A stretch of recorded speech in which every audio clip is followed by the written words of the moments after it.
All your favorite wrestling shows rolled into one.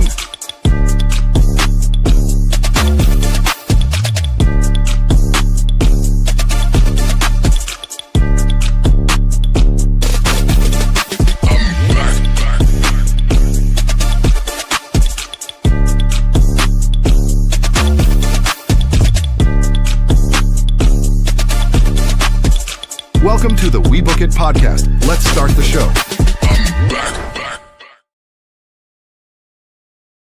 Yes, sir. What's going on, everybody? It's another edition of the We Book It podcast. This is Who's Next in NXT. I'm your host, Virgil, here with the number one show all week long. That's right. We're talking about Who's Next in NXT. We're not talking about Raw Dog Monday night. We're not talking about AEW All Elite recap. We're not even talking about the Friday night SmackDown, low down, hold down, mow down, toe down, whoa now, throw down, flip it up and down, upside down. We're talking about the number one spot for all of your NXT action right here. Appreciate you guys so much for tuning in, man. Make sure that you guys like, share, and subscribe so that you never miss an episode of Who's Next with NXT featuring your boy, Virgil. All right, guys. So listen, it's a new era in NXT, and we got to talk about it. Why? Because it's so much going on, man. Like so many new faces. And honestly, guys, Coachman did a wonderful job last week expressing just how tough it was to kind of maybe follow in all of those new faces that you see on NXT. However, as the weeks come along and as they continuously go, we will continue to learn these new names, these new faces, these new people that are a part of NXT. So with that being said, like I said, tonight we whet our appetite with another set of brand new NXT people, stars, faces, places that we all can enjoy and appreciate. So with that further ado, this new era begins, and Naraku promised to make his in-ring debut as a message to the NXT champion, Tony D'Angelo. That happens first. Also, we got Tatum Paxley and Izzy Dame teaming up against Nikita Lyons and Zarya. And then, of course, Kendall Gray is going to try to get revenge against Kaylani Jordan. And then this was just the beginning of what this week had to offer because there was so much going on NXT. So first and foremost, the night starts with Tatum Paxley and Izzy Dame versus Zarya and Nikita Lyons. So their last time out, Izzy Dame defeated Nikita Lyons. Tatum Paxley defeated Blake Monroe in a casket match. These were their last ones that they fought against. Obviously, Zarya defeated Sol Ruka in a last woman standing match. So while Zarya tried to assert her dominance early in this match, it was actually Paxley and Dame that clicked as a team and took over, clearing the ring into the first picture-in-picture on break. The heels were slow-paced and slow to get back into the ring, and they wanted to isolate Tatum Paxley. When Dame got the hot tag, she lifted up Lyons and nearly picked up the win. After Lyons ducked a 450 splash from Paxley, Zarya walked out on her tag team partner and left her to take another Thunderstruck from Dame for the victory. While Dame just arrived at NXT, she is clearly already both a major priority and a fan favorite. She is legit taking the spot of Sol Ruka on NXT. Her infectious energy carried this match. This was a lot of good action to open up the show. Here's something that NXT does that I wish WWE in whole would do more of. Start the freaking show off with a match. It don't always have to start with a promo. I feel like Raw and SmackDown are bland in a lot of ways because a lot of times they start the shows off with nothing but promo. And it's just like, you don't have to do that. I think sometimes going right to in-ring action will give you exactly what you need to get the show right, especially when it's a match like this. These four women put on a hell of a show. Obviously, they're protecting Zarya. They have big plans for her. She's either going to be NXT women's champion or she's going to be a North American champion here real soon. You can tell that they're really getting ready to put a lot of what they have stock-wise into her. A victory over Rain should get her a one-on-one title shot against Tatum Paxley, which will be a fun challenge for the new arrival. And it would not be shocking to see Rain capture gold in this one. So we'll see what happens right there.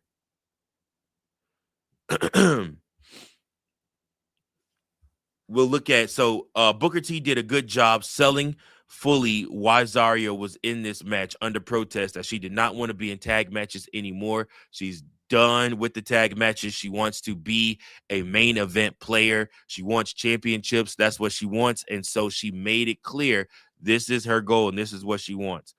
Her confidence as a heel has added so much up for what she is and what she could do. And it finally looks like it's starting to work for her. All right, next up, we got Naruku versus Lince Dorado. This match, so Dorado showed off his veteran experience with a fast-moving lucha libre to keep Naruku on his toes, but the former Evil still sealed his first NXT win with the Enter the Abyss, formerly called Everything is Evil, as which is basically an STO. But Naruku made it clear afterward to the camera that he is pure evil. This was a fairly basic showcase for Naruku. He gave Dorado more offense than he probably should have, but picked up the win in the end. His entrance presentation was more important this week than his in-ring work. He comes out as a serious threat immediately, bathed in purple smoke. Hopefully he can show off more against higher level competition in the near future, because this match did not make him come off as a serious threat yet in the ring. Obviously, he's a big deal and probably will be the guy to take that NXT championship off of Tony D at some point. He wants that NXT championship, and again, he's probably going to get it. So NXT needs to get the pronunciation of Naruku's name down quickly. The crowd followed the example of Mike Rome and called him Naruku. Booker T kept saying Naroku, and Vic Joseph kept emphasizing the second syllable over the third. Again, it's really odd, but again, like I said, he's a guy from New Japan, so I know they're trying to get it right. So Jada Parker also interrupted Natty's interview to question the veteran calling her soft. That happened in the back, so that happened right before. Next up, Birthright versus EK Prosper, Sean Legacy, and Tate Wilder. So Birthright controlled the action early in this one, until Wilder got the hot tag and started running over all of the Birthright. He started to get ambitious though with his offense, and then Dempsey nearly took his head off with the win with the super butterfly superplex on Wilder. Wilder fired back and nearly picked up the win off of a frog splash on Dempsey.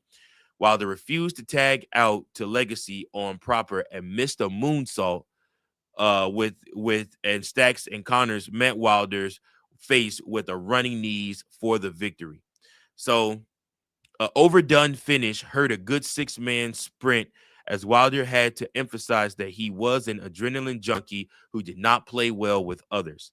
Birthright looked great, and Wilder could clearly establish his NXT character, even if he looked dumb with how much he refused to tag in his teammates. The established team needed the win and should continue to cause problems for their competition. Stacks and Connors have especially found their tag team chemistry and are now clearly the team of Birthright, and should keep picking up victories in tag team fashion as they lead their way to probably winning the NXT tag team championships. Wilder promised his partners backstage that he would show out before Dorian Van Dux, wished them good luck, and said he would be cleared by next week. Wilder has a catchy pop theme and should work well to get him over. Also, the backstage segment that we missed, Tatum Paxley offered Lizzie Rain a title shot next week, and then Shiloh Hill arrived only to be interrupted by Tristan Angels, who guaranteed he would make a statement in his debut next week. Mason Rook, the guy that everybody's been talking about with NXT, the guy that came in, and again, somebody else that came immediately after Tony D'Angelo and the NXT championship, Mason Rook has been a big name. He's obviously from the UK and somebody that has been lauded over for a while. And now he officially is going to make it his own. He is going to sign his contract to be a part of the NXT brand. So we're excited about that. With that being said, Robert Stone tried to sign Mason Rook to his NXT contract, but Tony D'Angelo arrived to tell the newcomer that he had made a mistake by attacking the champion twice. Cam Hendricks tried to attack D'Angelo again, only to get knocked down. Then security tried to calm tensions, but Rook moonsaulted out of the ring into the security. Again, a dude that size, I'm going to tell y'all this, a dude that size with that height should not be able to moonsault over the ropes. But again, this dude is talented. He finally signed his contract as Stone reprimanded him before staring down the NXT champion. It was good to truly hear from Rook for the first time, but something is not clicking yet with his presentation. He looks like a poor man's Kevin Owens, if that makes sense to you. Rook doing a moonsault at all is impressive, though he did not fully get the air to lay out security. Stone yelled at Rook like he did something horrible, but he did not even attack the champion directly this week. So, again, it didn't make sense right there. We'll see what happens, man. He's an athletic big man, and he's somebody that we definitely got to watch for. He was my pick for who to watch for in wrestling this week on the Sunday Stunner episode because of what he's been able to do in the ring. Um, the crowd continues to love the full Rook chant and supported him throughout the segment despite him playing the heel. Rook brought up John Cena's social media endorsement, making him that officially NXT canon. And then Emily Agard spoke with OTM at a poolside barbecue, talking up Bronco Nema's support of his little brother and Lucian Price's artistic love. Then Miles Bourne told an annoyed Tavion Heights backstage that Bourne and D'Angelo would face Hendricks and Rook next week. Stone also had to deal with Naruku laughing in his face backstage and Tate Wilder asking for another match, which Stone gave him against Keanu Carver. All right, so next up, we got Jackson Drake with the Vanity Project going against Noam Dar. So the Scottish Supernova started to build himself by booting the Vanity Project's leader right out of the ring to start the match. Brad Baylor, Ricky Smokes, and Micah Lockwood did their best to keep Dar's attention divided so that Drake could build up his own momentum. Dar caught Drake in an armbar for a near submission. Drake escaped outside, and while Dar fought off Baylor and Smokes, Lockwood grabbed his leg to set up a running knee and a 450 splash for the win. As the Vanity Project celebrated, Dark State arrived to confront the NXT Men's Tag Team Champions. Cutler James and Osiris Griffin announced Dion Lennox and Saquon Sugars would challenge Vanity Project next week for the tag titles, hoping this would get all of Dark State working together again. Dar and Drake delivered a fun yet if forgettable match that mainly continued to sell that Drake is one of NXT's highest priority stars. It was good to see the Scottish Supernova back in action after a long injury hiatus. He is not the same man he was, though, especially lacking a metaphor behind him. This first match clearly showed why Dar needs allies, and Romeo Moreno has the clearest path back to back him up early on. Metaphor was a fun stable in NXT for a time, and Dar's best role in NXT is as a facilitator to the future stars. NXT should surround him with multiple stars in the near future. Dark State versus Vanity Project is an intriguing match on paper. However, particularly it's setting up a full face turn for the struggling Dark State. Sugars was the star of the post-match promo segment, highlighted by his charisma, and he seems ready for more opportunities. I've told you guys before, Saquon Sugars is definitely going to end up being probably a North American champion here before long. In the locker room, Marino tried to hype up Dar before his match, but the Scottish Supernova clearly lacked his usual confidence. Lockwood carried Drake on her shoulders in the new Vanity Project entrance, and then Vic Joseph questioned why Dark State would interrupt Vanity Project, even though the group had clearly stated they wanted the tag team titles back in the past few weeks. So a little bit of non-congruency there between the game. Next up, we got Kaylani Jordan versus Kendall Gray with Ren Sinclair. With Ren Sinclair on crutches in Gray's corner, Gray and Jordan exchanged athletic offense early in this contest. Jordan was not ready for Gray to fire up, dropping the straps and showing around and throwing around the former North American Women's Champion. Jordan finally found an opening with a springboard drop kick and sit out power bomb for a near fall.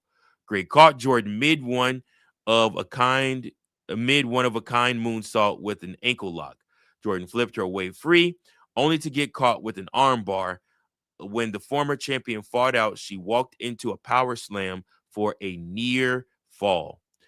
While the action continued, Izzy Dame attacked Lola Vice backstage. The brawl spilled into the arena where Ren got knocked down, distracting Gray. The distraction allowed Jordan to trip Gray, followed by the one-of-a-kind moonsault for the victory. Again, this is one of the best matches Jordan has looked in a long time, and not just because she had a great dance partner. She looked fluid with confidence with her offense throughout the whole entire match. This allowed a few well-timed cheap shots to garner extra heat while the match had full crowd attention throughout. So, again, Kaylani Jordan beat Kendall Gray by pinfall in this match. So, we'll see what happens from here. Right before the main event, Kelly Armstrong promised to take over NXT's women's division. Gray reminded her that she already beat her in Evolve. The crowd was completely into the action in this main event more than anything else on the night. All in all, y'all, this was a pretty good show for NXT this week. Again, they are establishing new faces, new stars. Mason Rook, like I said, we along with some of the other stars that we have, Cam Hendricks. Those guys obviously are trying to get established. You got Tate Wilder and Naruku, both trying to get themselves established too. Again, this show, all in all, was a good show. It was an opportunity for them to establish themselves. I'm excited for the future of NXT because I think you're going to see more and more of these stars come about and get these opportunities. So that's all my episode for today, y'all. Listen, I appreciate you guys so much for tuning in to another Who's Next at NXT. Make sure that you like, share, and subscribe so that you never miss any other content that drops here on the We Book It Network. Appreciate you guys so much. Until next time, keep those book and pencils sharp and make sure that you guys keep on booking.